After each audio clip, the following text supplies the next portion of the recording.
Hi, my name is Tobi Weiss, and since almost 2 years, I'm a Soundiron demo composer.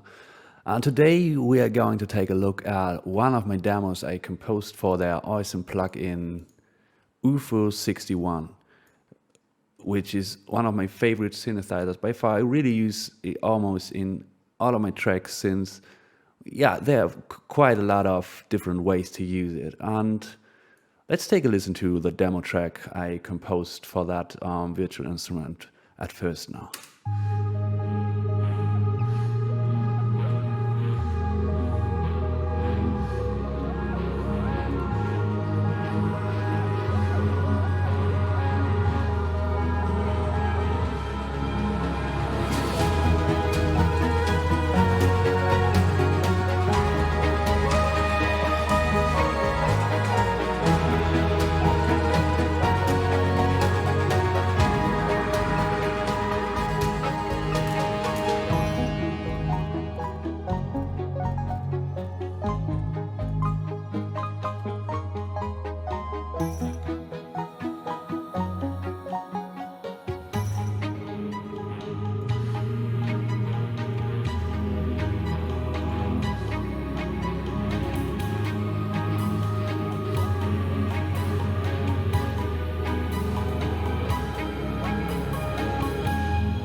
All right, so the first thing you'll notice that there's a little bit of dressed up stuff, like a bit of strings going on and some FX stuff, but it's mainly driven by this UFO section.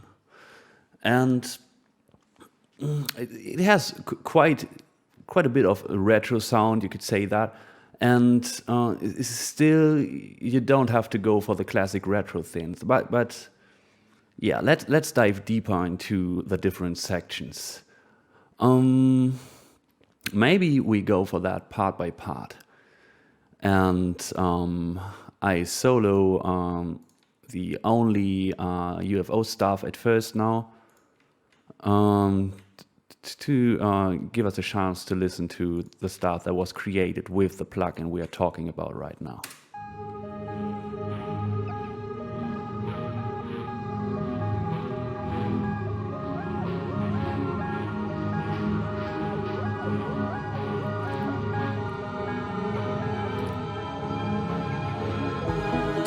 So it's a pretty classic build-out that leads to the main melody. If we take a look at that, there are 4 main sections, as always. At first, let's take the bass section. Let's call it that way right now.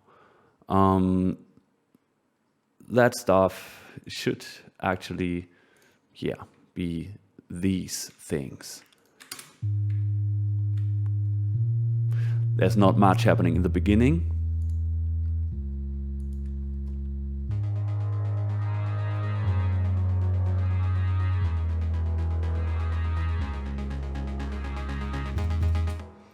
So what you notice, there's quite a lot of stuff going on. It's not only one simple bass, but yeah, I connected a few of them.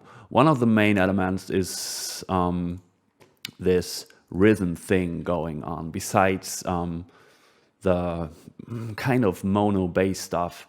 It almost sounds like an 808 thing or something. So we have this line over here, which is also created with UFO. Okay, wait, seems like not talking about that one. That bass line actually is an addition to the more low-end bass I created. To these both tracks connected make quite an interesting sound. Let's listen to that very short.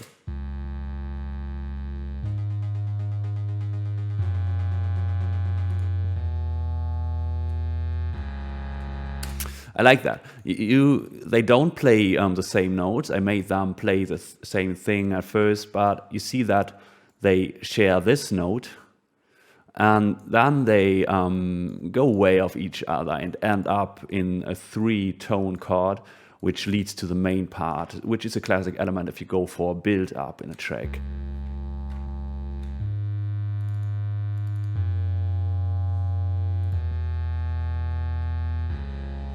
I really like the effect it does in your ears, since it's like, I don't know how to describe that. Besides that, there is this staccato thing going on.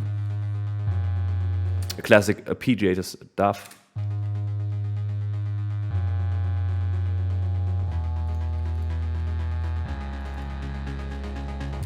And this arpeggiator shares the notes plus 1 octave with the low end bass.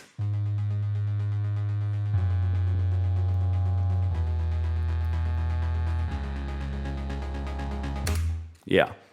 Besides that, there's some rhythm stuff going on. We have these 2 tracks. I added some fading on them and a bit of a cathedral reverb. And it's actually called the flute. It's based on the flute preset. I think I increased the attack a bit.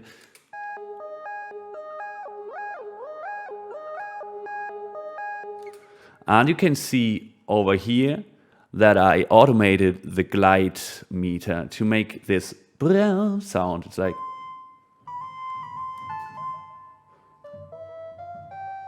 yeah. What you also hear are these high sounds in the background. It's only for, you won't notice that much in the track, but it's something like ear candy, which I very often enjoy. Let's listen to them in solo very quick.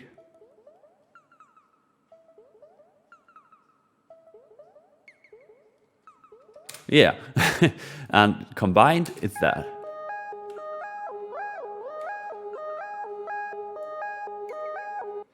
There you can see the glide automation I talked about.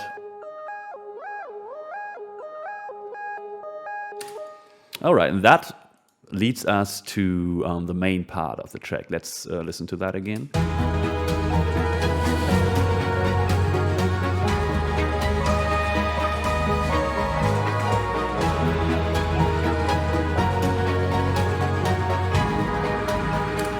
All right. Let's go through that step by step again. We'll listen to the bass section at first again. Let's combine them and see what I did there. You already noticed that something new was added besides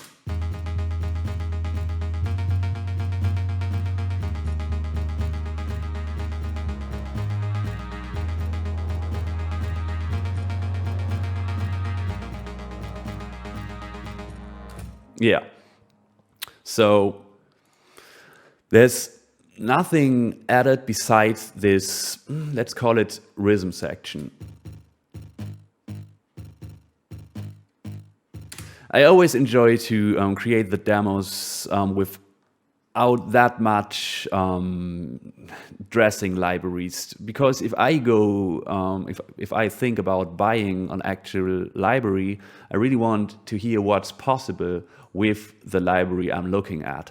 And so, if possible, I try to create everything in the track with the plugin. That way, I also allowed the listener to notice, like, okay, that's possible with the virtual instrument, and that's possible too. I think that's quite more interesting than listening to the plugin used in a whole big track where you don't really know what was made with the plugin and what wasn't.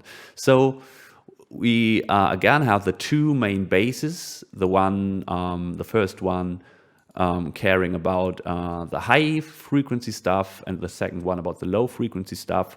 And you'll notice that the second one for the high frequencies joins a bit later via volume automation. There he joins.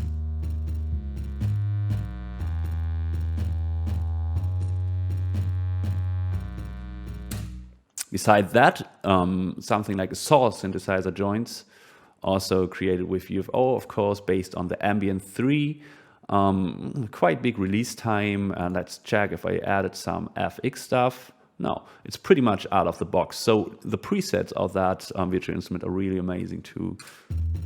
It's this one here.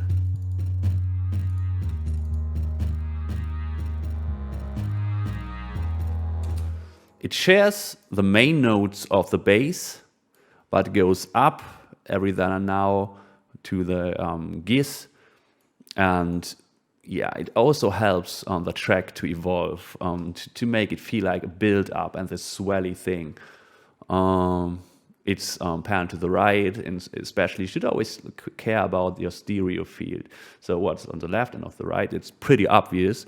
But also keep in mind that you can control the depth with your frequencies and the reverb. A very short example, so if you go for a very big pre-delay, it will sound more close, because if two persons stand in front of each other, the pre-delay, the first income of the audio source is, the way is very short, and the pre-delay, let's take the ground as the first reflection, is in comparison to the direct way pretty big. So you can, if you play around with your reverbs and the pre-delays, you can create a quite amazing field of depth to your tracks.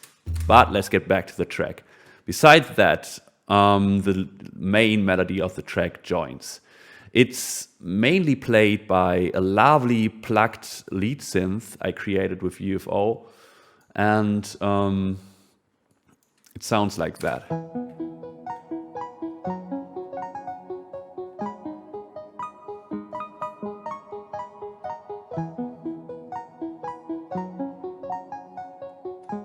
That's it. A lot of reverb going on, no big pre-delay, and that's stacked up with a more mono lead synthesizer that plays only the melody.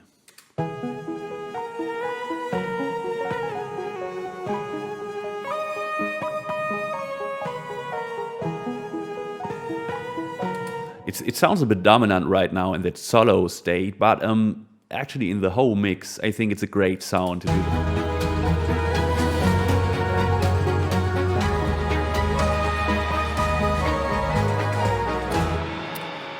So why did I make the plugged synth, this rhythm stuff over here, play the melody too? It's like I add a little bit of attack and this jumpy sound to this.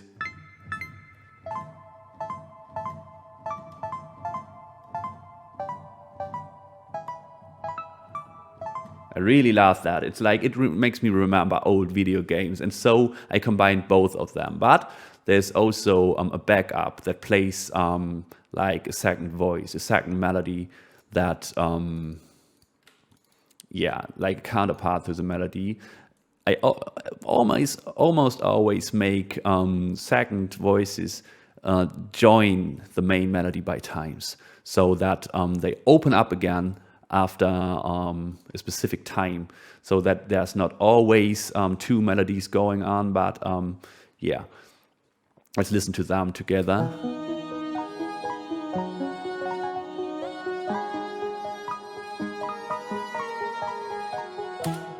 And that second melody is backed up by another second melody.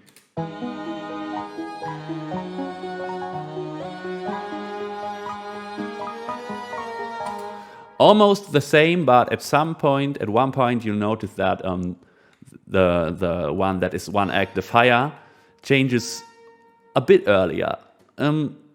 It won't be noticed by most of the people, but these are tiny things I enjoy doing. I don't know why. Also, two great sounds for almost.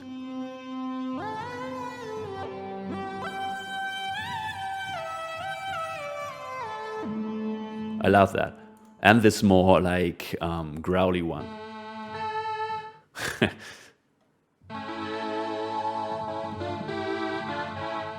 It's great. Beside that, we have like I call it wobble synth, playing the main melody.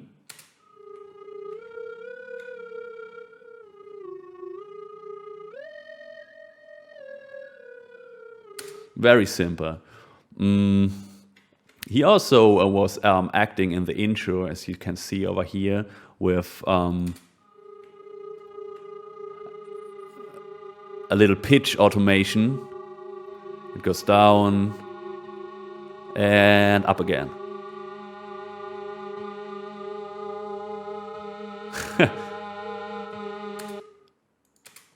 We also have that string-like synthesizer.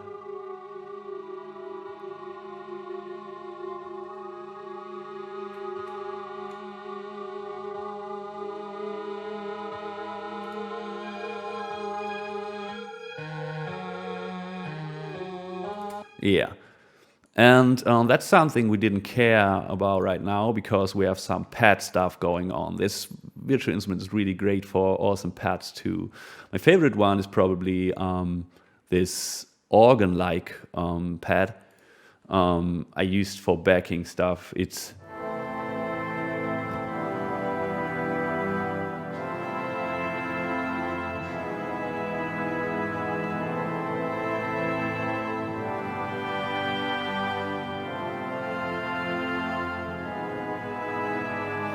great. It's great. It's playing some.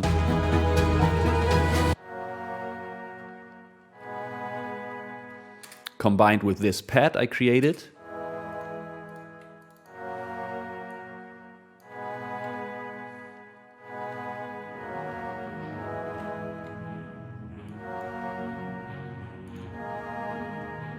There it joins. It also is built so it supports the general build-up of the track. It's quite an interesting sound too.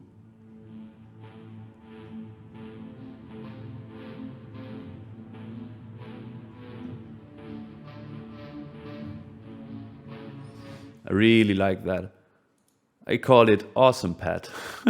Now of X going on, I pulled down the mids a little bit, and beside that, it's based on the Ambience 28 preset. No glide or things going on, no octave stuff. Pretty basic.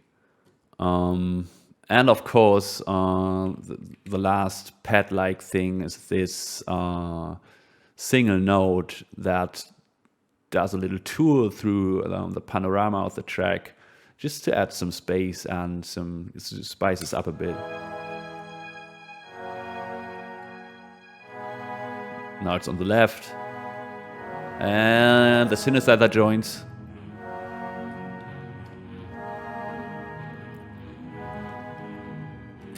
Let's look at the rhythm section at that part.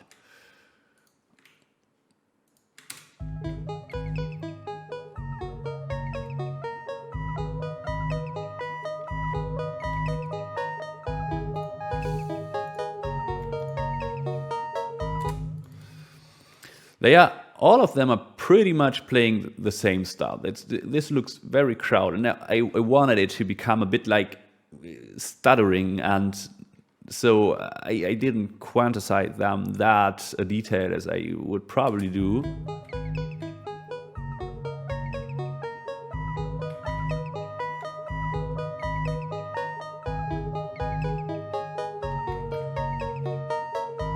And there you notice that there are only a very few sections where this jumping synthesizer plays two notes. It's again, the track almost always starts with a lot of stuff going on, and then I try to reduce everything again to make the things that actually happen really shine.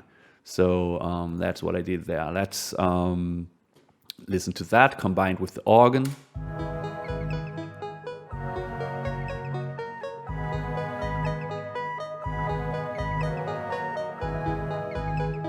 And let's add the main synthesizer.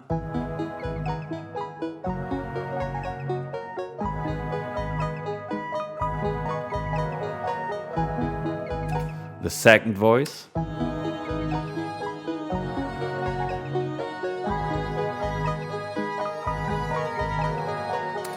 The second voice.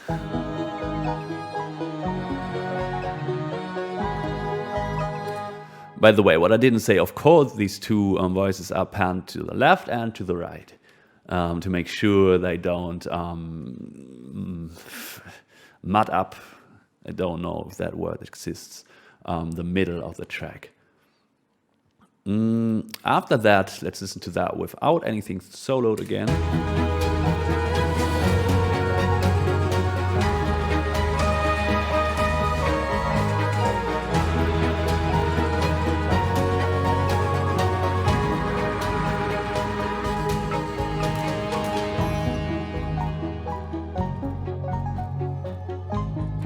Now it gets a bit interesting because we have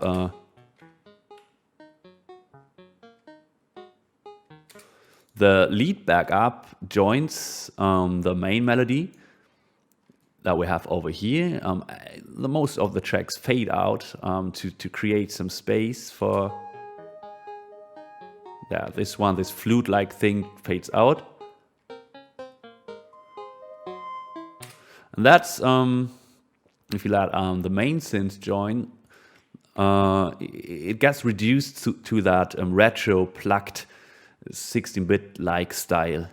After the big beginning with the build-up, it gets reduced to, listen to that again.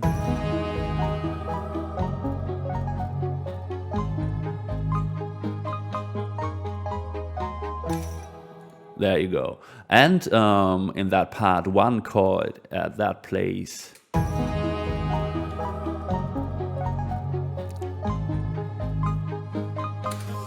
there we have a shifted chord that is changed to from a minor chord to a major chord. So it's not only that the part sounds different because it got reduced. We don't have the aggressive lead synth going on. Everything gets leveled down again. We also have this tiny change in the chord.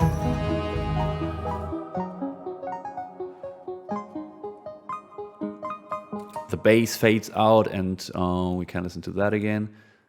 The lead back up.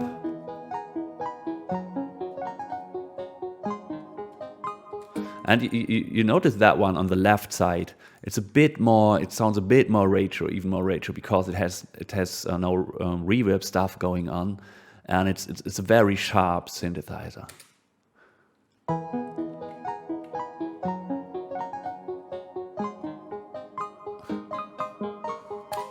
The bass, we only have that one bass, that deep bass playing over there.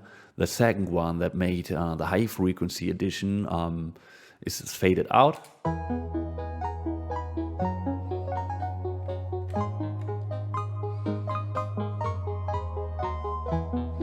And the bass kind of takes the part of playing the second melody over there, because I took down the main second melody instruments, harmonic instruments.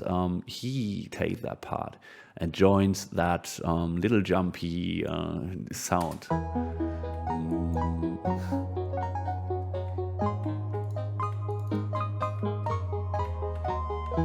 There you go. That's a part where you notice that, especially since they both have that way down, but they are in harmony to each other. And of course it tries to add an actual second melody, but I think that more reduced way, more calmed down way was the better approach in that case.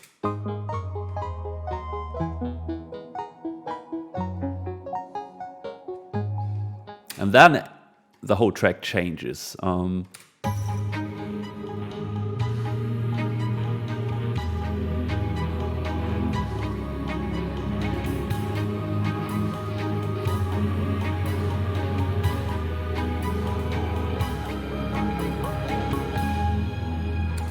They notice that last build up that comes from the right to the middle to the left, and also has an expression modulation going on to make it increase the sound.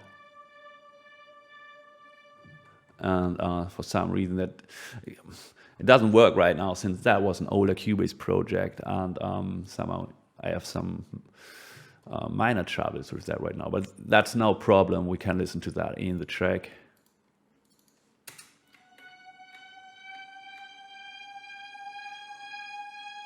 Yeah, it's a little pitch bend automation tool that's going on. It comes from the right to the center to make everything grow up again.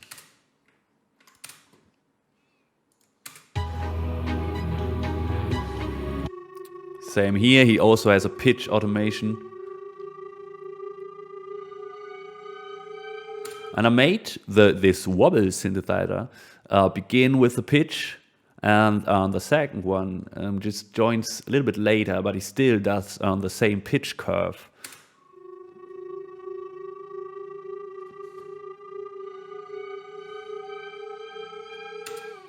The lead synthesizer of the beginning only plays single notes in that part.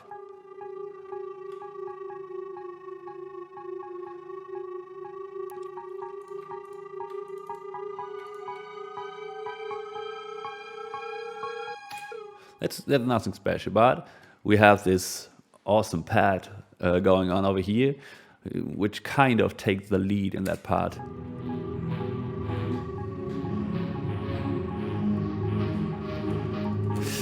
It's such an amazing sound. I really like that.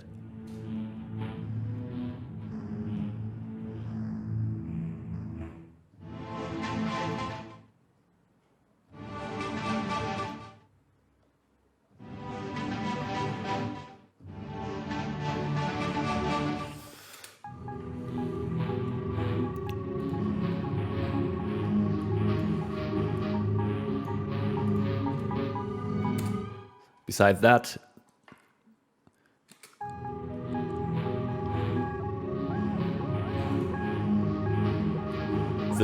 the flute is joining again, a lot of glide automation going on.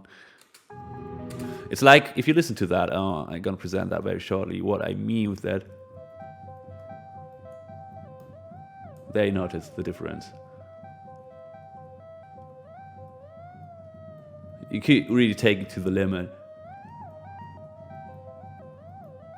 And I like that slight change in the glide automation, so I went for that with that instrument. It's a sweet instrument.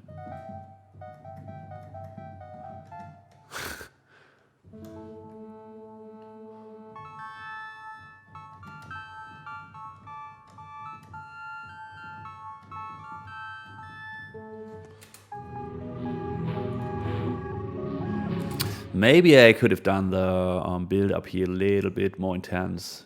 Right now thinking about that, but let's not care about that. The lead backup also only plays single notes, like the main instrument I talked about.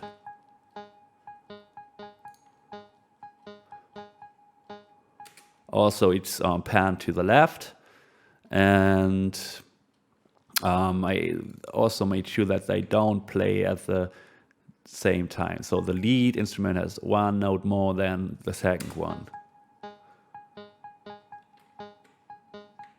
And even sometimes it only plays that second one here at that point, for example. In the beginning, both of them played the same thing, and then I reduced everything again. I think it's pretty much the most important thing, to reduce everything to the most important stuff at the end when you compose a track.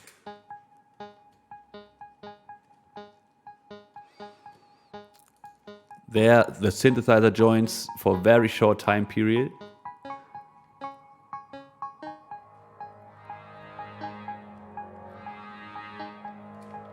We also have the second bass join the party again. That's why I took it away in the part before, to make the impact more awesome when it comes back again, joining the first bass. Let's listen to that.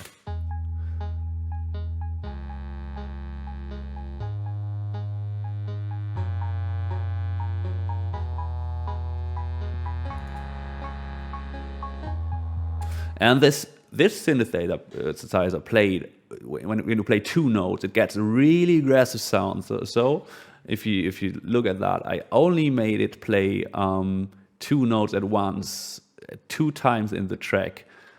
The first time after the intro, when the build-up ends and the second time over here.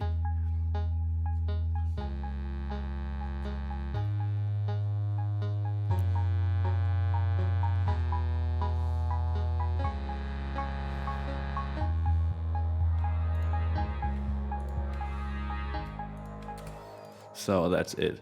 And you can notice that the chords sound quite weird because, yeah, it follows a pretty weird chord progression, and still everything makes sense, I guess. You have the build up, that's very clear to follow, I guess. And in the end, it gets back to the beginning of the track. So we have yeah, a true end and a true beginning.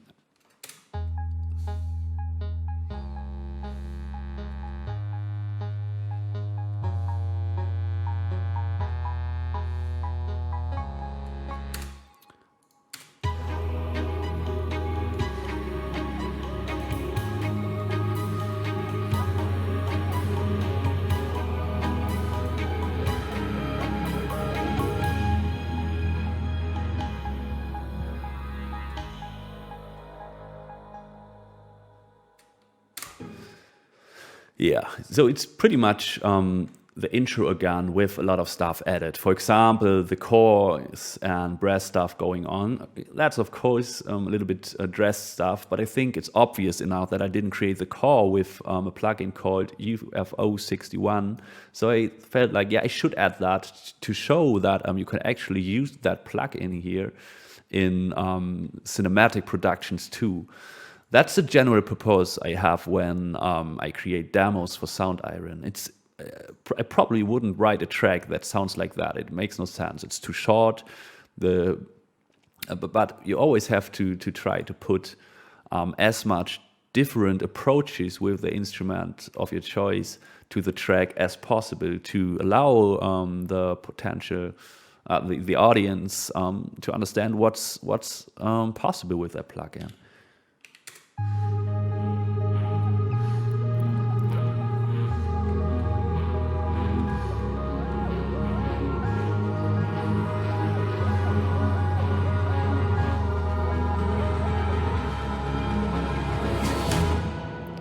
Now let's listen to the outro again. It's almost the same, but a bit more dramatic.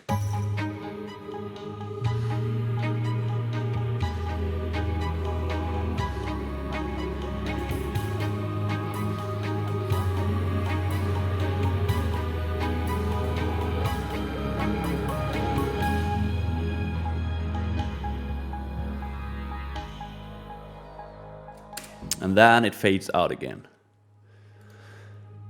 I think that's it about that track. I hope you enjoyed taking a tiny look at that project. If you did, I totally enjoy creating more stuff like that. And I'm absolutely looking forward to some feedback. Maybe you want some more insight in the equalizers I used, or the mixing stuff as well, or more detailed words about actual writing progress, why I chose specific melodies and tones. But I think as a general overview that should work. Have a great day.